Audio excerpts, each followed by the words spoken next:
Pertemuan 11 mata kuliah lab akuntansi dasar membahas mengenai jurnal penutup, raca saldo setelah penutupan, dan jurnal pembalik perusahaan dagang. Cara menyusun jurnal penutup: pertama, menutup semua akun pendapatan; kedua, menutup semua akun beban; yang ketiga, menutup akun ikhtisar laba rugi; dan terakhir, menutup akun private. Contoh jurnal penutup: berikut ini diketahui jurnal penutup perusahaan dagang PT Sun Profit untuk periode Desember 2016 dengan menggunakan metode perpetual sebagai berikut. Jurnal penutup untuk akun pendapatan. Jurnalnya pendapatan penjualan, posisi debit sebesar 21 juta. Kemudian di kreditnya retur penjualan sebesar Rp100.000, diskon penjualan sebesar Rp198.000, dan ikhtisar laba rugi sebesar Rp20.702.000. Jurnal penutup untuk akun beban. Jurnalnya posisi debit ikhtisar laba rugi sebesar Rp16.565.000. Untuk kreditnya harga pokok penjualan sebesar Rp12.540.000, beban gaji Rp2.600.000, beban sewa Rp500.000, beban perlengkapan Rp200.000, beban listrik Rp250.000, beban air Rp125.000, beban penyusutan peralatan Rp150.000, dan beban iklan sebesar Rp200.000. Kemudian jurnal penutup untuk akun ikhtisar laba rugi. Jurnalnya ikhtisar laba rugi pada modal Tuan Yono pemilik sebesar Rp4.135.000. Yang terakhir jurnal penutup untuk akun private, yaitu jurnalnya modal Tuan Yono pemilik pada private Tuan Yono sebesar Rp2 juta. Untuk membuat raca saldo setelah penutup, maka jurnal penutup harus terlebih dahulu dimasukkan ke dalam buku besar. Berikut ini jurnal penutup yang dimasukkan dalam buku besar. Penjualan tanggal 12 Desember 2017, penjualan barang dagang, posisi kredit Rp5 juta. Kemudian pada tanggal 19 Desember 2017, penjualan barang dagang, posisi kredit Rp10 juta, sehingga nominalnya sekarang saldonya Rp15 juta. Kemudian yang tanggal 30 Desember, penjualan barang dagang sebesar Rp6 juta, totalnya menjadi Rp21 juta. Kemudian dibuat jurnal penutupnya, posisi debit sebesar Rp21 juta. Demikian juga untuk retur penjualan, diskon penjualan, harga pokok penjualan, dibuat semua jurnal penutupnya masing-masing. Beban gaji, beban sewa, beban perlengkapan, caranya sama semua. Beban listrik, beban air, beban penyusutan peralatan, beban iklan, ikhtisar laba rugi. Setelah dibuat jurnal penutupnya, maka dapat disusun raca saldo setelah penutupan sebagai berikut. Nama akun kas, posisi debit Rp13.609.500. Piutang usaha posisi debit Rp6 juta. Persediaan barang dagang Rp25.467.500. Perlengkapan posisi debit Rp800.000.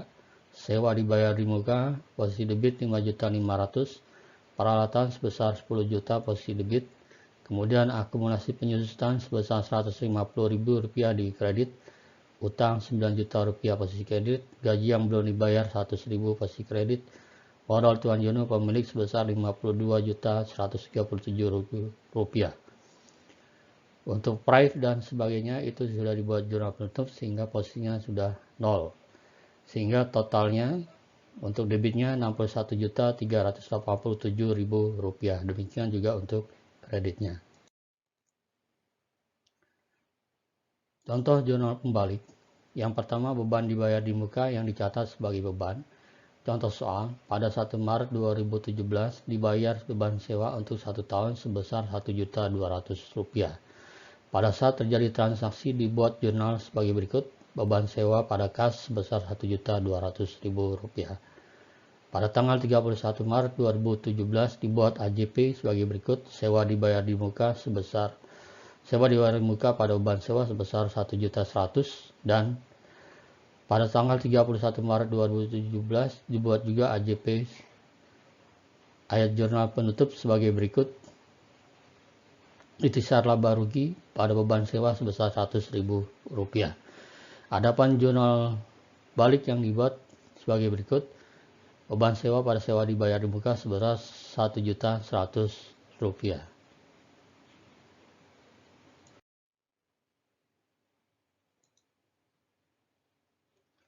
Kemudian yang kedua, pendapatan diterima di muka yang dicatat sebagai pendapatan. Contoh soal, pada tanggal 1 Maret 2017, perusahaan menerima pendapatan sewa untuk 6 bulan sebesar Rp1.200.000. Pada saat terjadi transaksi, dibuat jurnal sebagai berikut. Kas pada pendapatan sewa sebesar Rp1.200.000. Pada tanggal 31 Maret 2017 dibuat AJP-nya. Jurnalnya pendapatan sewa pada sewa diterima di muka sebesar Rp200.000. Pada tanggal 1 Maret dibuat juga ayat jurnal penutup sebagai berikut. Pendapatan sewa pada ikhtisar laba rugi sebesar Rp1.100.000. Adapun ayat jurnal balik yaitu sewa diterima di muka pada pendapatan sewa sebesar Rp200.000. Yang ketiga, beban yang belum dibayar. Contoh soal, pada 31 Desember 2017 terdapat gaji untuk bulan Desember yang belum dibayar sebesar Rp1.750.000 untuk karyawan bagian penjualan dan sebesar Rp1.500.000 untuk karyawan bagian kantor. Gaji tersebut dibayarkan setiap tanggal 4 Januari 2018. AJP yang dibuat pada tanggal 31 Desember yaitu beban gaji penjualan sebesar Rp1.750.000 posisi debit, beban gaji karyawan kantor Rp1.500.000 posisi debit, kreditnya utang gaji sebesar Rp3.250.000. Pada awal periode 1 Januari 2018 dibuat ayat jurnal balik sebagai berikut. Utang gaji Rp3.250.000, posisi debit, posisi kreditnya beban gaji bagian penjualan sebesar Rp1.750.000 dan beban gaji karyawan kantor sebesar Rp1.500.000. Kemudian yang keempat, pendapatan yang belum diterima. Contoh soal, perusahaan menerima bunga setiap tanggal 1 Mei dan 1 November 2016 sebesar Rp600.000. AJP yang dibuat pada 31 Desember 2016 yaitu piutang bunga pada pendapatan bunga sebesar Rp200.000. Jurnal balik yang dibuat pada 1 Januari 2017 yaitu pendapatan bunga pada piutang bunga sebesar Rp200.000.